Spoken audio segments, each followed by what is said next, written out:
Let's talk about the architectural concept of the notification hub. How does this work? What are the key components? And what, in a very big picture sense, is the overall process? All right, well, you have a couple things. Obviously, you have different clients, right? And at the end of the day, you want the different clients to be able to receive messages, right? And that's what this is all about. Well, in order to do that, the first thing that you have to have is you have to have a registration process, right? And so I may have an application, right? I've built a mobile application, and built into that mobile application is a user has to go through some process to register. And we'll talk about a couple different ways you can register. This is one architecture where the registration comes through and actually comes through my application, right? So I've got some kind of backend application. Again, if this is a brand new application, maybe you're using the mobile app and the user goes in and registers in the mobile app, great, right? Now, the thing is that registration has to flow into the notification hub. So this guy right here, that's my notification hub, and we'll just give him an NH. That is as good as my writing is going to get. Okay, so that's really critical, getting that registration into the notification hub.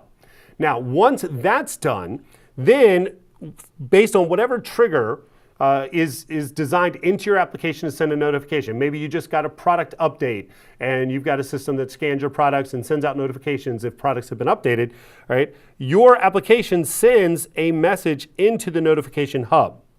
The notification hub then takes that message, processes potentially through a template, and sends that message on to the actual push notification servers, right? And this is going to be different depending on the platform, right? And this bit right here, this is what makes all of this, frankly, worthwhile.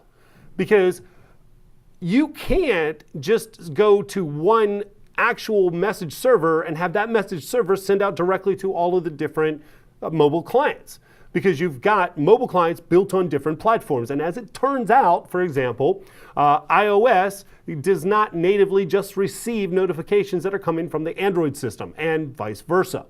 Okay? So the notification hub takes care of this for you. It's already designed to work with all of the notification systems. That's huge, right? Because now you're building your notification against a single API. And that, for me, massive. In any case, that's going to send the message out. Now, in order for the actual platform notification server to send out that message, it has to have something called a retrieve handle. All right, and so basically, and that's internal to the devices themselves. Okay, so I've got a device, I've got a mobile device. I turn that mobile device on. That mobile device is going to register with the actual platform notification server, right? And it's going to register a retrieve handle, so that, and by the way, that retrieve handle is going to end up going and flowing through here as well. And that's the other part of the secret sauce. I've now made this a completely unreadable slide, but we'll take all that off for a minute. Right? And so again, in a very simple sense, and really if I was doing this chronologically, right, you're going to get that receive handle first. Right? I turn on my device, I get the receive handle. I then go through a process in an app that's on the device to register the client, right? And then when a message comes through, it's tagged for that client, notification hub, formats and sends the message out to the platform notification server, which then sends the actual message.